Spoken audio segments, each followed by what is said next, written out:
We're at First Wednesdays, very excited. I'm with Mr. David Kau over here. We were premiering BlitzPatrollie. Am I pronouncing it right? BlitzPatrollie. BlitzPatrollie. Anyway, tell us about the movie. How do you feel about it? The baby has been birthed. Yeah, no, it's been a 5-year process, so it's been a long time. You know, I'm getting old. I was younger when I shot the film. I was even younger when they wrote it. Okay, and grey hairs have come out. By the time it comes out, I would have had my 35th birthday. Okay, that's fine.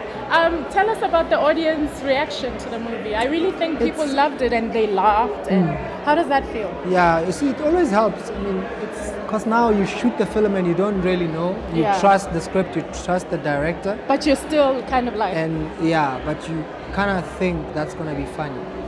And then here now, it's like autopilot. It's like doing stand-up. You know, you're going to find out immediately if people like that joke or not, or if they like one that you didn't even think they're going to like, which, you know, I mean, 1 or 2 big laughs, lines that you never really expected to, you know, to get big laughs, and which is always good. That's good. And South African filmmaking is emotional, so you can tell even when people give feedback. Yeah.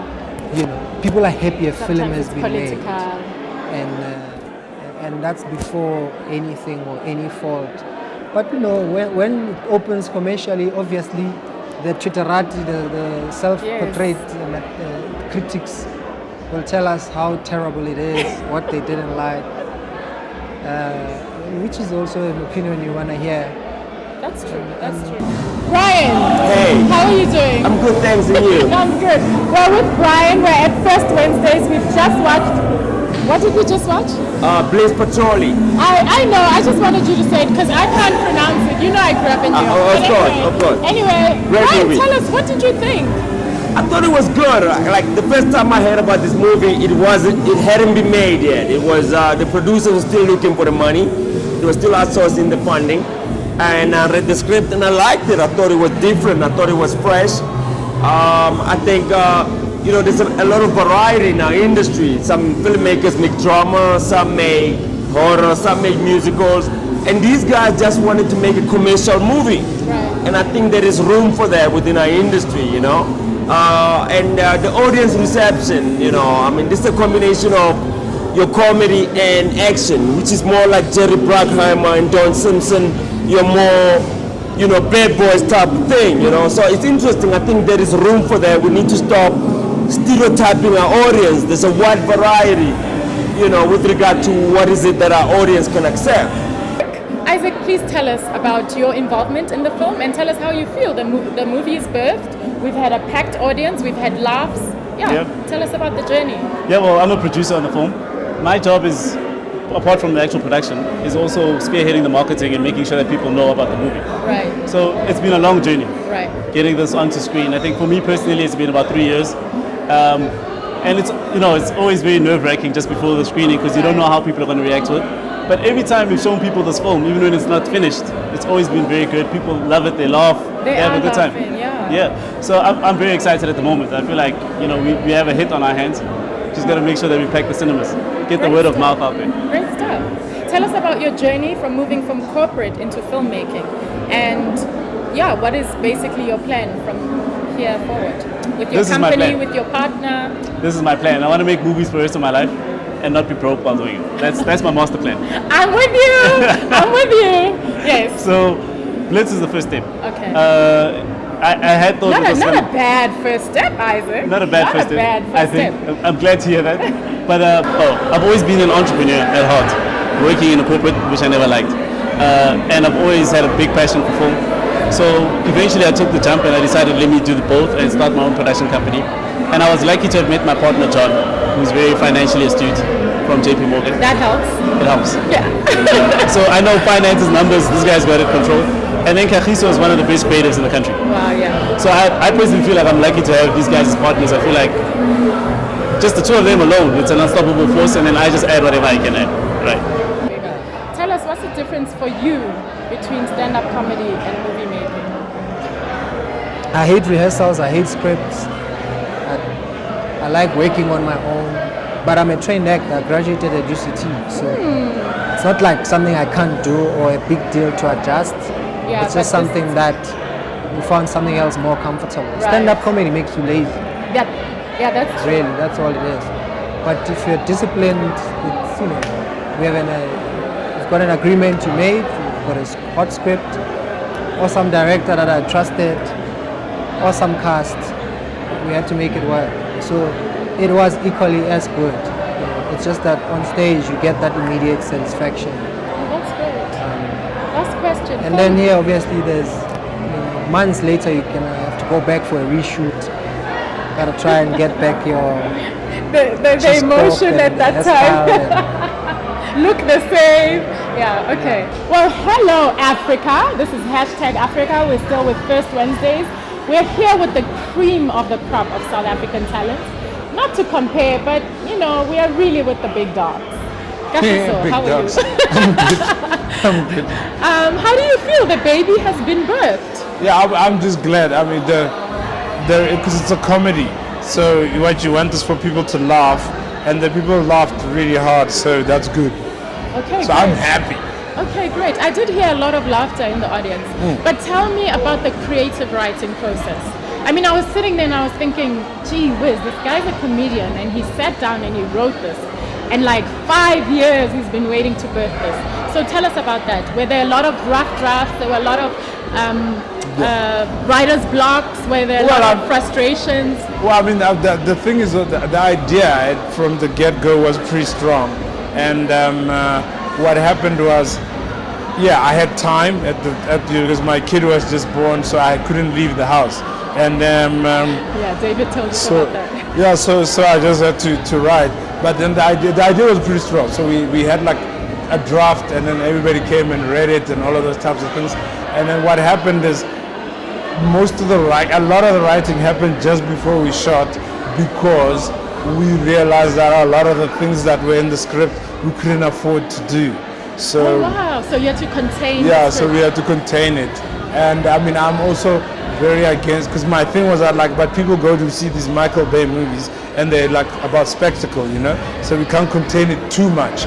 And it was a whole battle between creative and money, to make it work. And I think we got to a good compromise. Okay. Well, we're bringing you the real news. We're still at First Wednesdays. The bar is open. The music is pumping. Tell us about the movie, how you feel. The baby has been birthed. The audience was laughing. You worked with a couple of crazy people. It's always good to watch the movie with people as a producer, because by the time I reach this stage, I've seen the movie so many times. So I don't come here to watch the movie. I come here to actually watch the people watching the movie. Right, you're a people watcher. Exactly. And when they laugh, I feel like I've actually achieved something, because what I really want to do is make an impact in this industry. I want to make a movie that when people watch it, they say that was a movie. Right. When they pay their $50, after a long week, they enjoy it and they leave and they're like, wow, that was actually a movie. And I think that we've sort of achieved that, and I come from a finance background, so this was also a great experience to work on the creative process from the beginning to the end. And obviously from here it's just going to get better, and I hope that this is a platform for more and more and more movies. But right now what's crucial for us is that people get excited about this movie, and that people tell people to watch this movie, because we need to create a culture as well of supporting our film, of supporting especially good products that a lot of effort has been put into. So right now, when I eat, sleep, it's all about marketing and promoting, this particular film. Right, great stuff. So tell me, there is this kind of thought process that creatives are really not good with money. Do you think you guys were responsible with the money? Do you think you got your money's worth? Do you think everything was laid out and came out according to the finances? No, yes. I mean, there was, in my business, I'm the one creative. I mean, we're a creative business, but we sort of take on different hats, Whether I might be a finance person minimally in my DNA, but it's still there. And then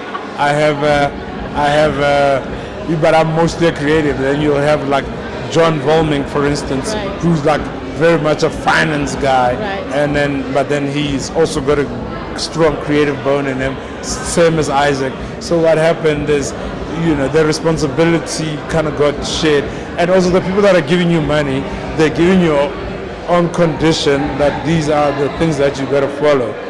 The financial kind of milestones and all of those types of things. So it wasn't, we had no, we could only use the money responsibly. Otherwise, it's almost like we would go to prison if we didn't. Okay. Yeah. So tell us about the financial move from like just punching numbers into like really also working creatively. I mean, Isaac was here talking to us about how fortunate he was able to have such a great team, to have those checks and balances, so that creatives know how to really spend the money and how to package it for financiers. I mean, we as filmmakers always want to know, how do we package it for financiers? How do we package it for sponsorship? So you're the guy. Yeah, well, you're that guy. I'm that guy. You're that guy. So I can say to all investors, if you want to make 2 million rand in the film industry, invest 10 million rand. It's okay, let me actually cut that. But it's sort of what I said a bit earlier. But where I come in is trying to find the commercial validity in the movie. Right. That I can convince somebody who's sitting in front of a computer and just looks at numbers and accounts, balance sheets, income statements, that for this particular reason this movie works. And so, there's a lot of decisions and thinking that needs to be made, but it's not really emotional. And I love that you said that, because as creatives we are very emotional. We want to write our own stories, we want to get our own soppy stories out there, and it's really not about that. No, it's not about. It's about like, with this particular movie, what is the commercial package is the fact that we've got a whole bunch of comedians who in their own right have a following, right, and also who have created a show together called Piminati that people have been waiting for. The collective to come together again. Yeah, the culmination. And for that reason, there's a sort of following that you wouldn't have for an ordinary movie, which makes it possible for this movie to actually make a return, because you've got a whole bunch of people who don't usually go to cinema, who specifically go to watch this movie. And it's about translating that into numbers and saying how it makes sense. That said, there's a lot of learning that goes into it in terms of actually understanding for every 10 rand somebody pays at the cinema, how much comes back into your pocket. It's about detail. Basically, It's about detail. So in cinema, how much comes back into your pocket? When you sell DVDs, how much comes back into your pocket? When you sell the TV, how much comes back into your pocket? What sort of movies have done the numbers that you need to do to make your money back? And so in that sense, it's not that complicated. But what I would recommend is if you don't feel that you're that person, find somebody who believes in the same things that you do, but who can translate the film in a different way. Not on screen, but on paper and in numbers, basically. Yeah. So tell us what you do at Mzansi Magic. Not just the title, but what actually you have to do. You search for talent, you search for scripts, or you search for stuff that's already shot? I mean, what is it that you do? Well, we have an acquisitions department, which is about getting films that have already been shot. I'm on a commissioning aspect, which is about actually commissioning and giving money to filmmakers and saying, here, go make a movie, right? Like her. But it's about that. It's about putting your trust as a broadcaster on a filmmaker and saying, go and make movies. But what I think separates me from other commissioning editors is that my movies are all about the township. I created Lokshin Bioscope, which is about the township. So I'm about taking this international Hollywood cinematographic production value aspects and taking them to the township and saying, shoot a movie in the township. Limit your cast, limit your locations. Exactly, because our budgets are not as big as Hollywood, right? So that's what I'm about. And it's both a gift and a curse, because some filmmakers, they do it well, and some don't have the skills to do it well. So sometimes I'd have a movie at 9 p.m. that the audience will love and think, wow, that's a great film. Sometimes they look at it and say, wow, that guy doesn't know how to make a movie, but it's part of what I'm doing. It's about empowering local filmmakers and getting them to a level where the audience can appreciate them. Hi, we're still with First Wednesdays. I'm grabbing all the financiers. I've got Ntabeleng from GFC. Ntabeleng, how are you doing? I'm well, thanks. How are you? I'm good, thank you. Great. Tell us about the movie. I think what we needed to have in our audiences is to just have a little bit of laughter. I must say that it's been in a while that we have a whole lot of sad history about South Africa and who we are. But I think, you know what, we need as audiences to laugh it out loud a bit. Exactly. And laughter is also within who we are, I think, as South Africans. So we just needed something that's more relaxed, something that the audience will feel good about, but also enjoy, and also just celebrate who we are as South Africans in our mini little funny ways that we could be. 8.4 million is not mini, but anyway. Tell us about Gauteng Film Commission. A lot of people think you guys are unapproachable. I mean, I know you were very approachable. You helped me with one of my films. But tell us, what does a filmmaker need to think of before even coming to you? I think, it's just very unfortunate that our coffers, which is obviously the legislature, can only give us very minimal money. As a result, we can never make the world happy, maybe rather Gauteng filmmakers happy. But we can try to work with the little that we can. So yes, I do admit, yes, we are not able to make every other filmmaker happy, or maybe rather assist every other filmmaker. But the little that we could do, we work on that, and we make sure that we can assist them and support them like we did with you. It's not $1 million, it's not a lot of money, but it's something that will get you going, and something that will also make, or rather promote you to make your films better. But I don't think that as a Gauteng Film Commission, also putting in the sense that we are a Gauteng regulated organization, we can only give so much money, and particularly given the fact that it's a grant, so it means people don't really get it back. So we can't give you $1 million, in as much as people that are getting grants, they don't get $1 million. But they get the little that they do, because that's what we are. We are government. We cannot make the world happy, but we try to make every little person to benefit in the little that we have. So that's, I think, the most unfortunate part. But I guess that's why we are here. We need to make sure that we embrace, we support. We want people to have local content appreciation. We want people to understand what we're doing, and we want people to embrace the work that we do in our little resources that we have. Okay, so I'm with Joey. Joey, I breathe in, I'm calm. very nice meeting you. I breathe out, I smile. Okay, Joey, Yes. focus. I'm focused, Okay, bro. focus. I'm focused. Okay, Joey, Yes. we loved the movie. Thank you. Although your afro is not as big now as it is in the movie. I don't know what's going on. But anyway. This is a mofro. It's like a mohawk afro. A mofro. So Joey, you're an actor. I'm a comedian. You're a comedian. Yes, that act. So you're not an actor that does comedy. I'm you're a comedian. I'm like Jamie Foxx. No, I'm just joking. Because Jamie Foxx was a comedian. I know. And then he became an actor. Okay. But he still do stand-up. But he does really Yeah, but serious he's like, movies. he's warm. That time. And he does music. Yeah, I don't do music. I don't. Okay. I write poetry. Joey, tell us about the movie. Tell us about the journey. Tell us about you. Yeah, that's a quiet movie. It's a Kwai movie. Yeah. Joey, I don't want to have to do translations. Why? It's a good movie. I think the one thing about this movie is that, not because I'm in it, but I think it will be money well spent if you go watch it at a cinema. I mean 8.4 million, I'd say. No, it's because we have like bricks and stuff in a movie. Like bricks that look like bullets. Do you know that? Like, we have a brick sniping assassin. In which movie do you find a guy that's a brick sniping assassin? That's an assassin that killed people with bricks. That was original, Joey, I must say. And it looked out. Yeah, okay. Joey, Yes. tell us about the movie, the journey. Yeah, the journey of the movie. I woke up and then I got into the car, and then that's why my journey to the set. And then I was reading the script, and then I was in front of the camera, and then that was the journey from the script to in front of the camera. And then we acted.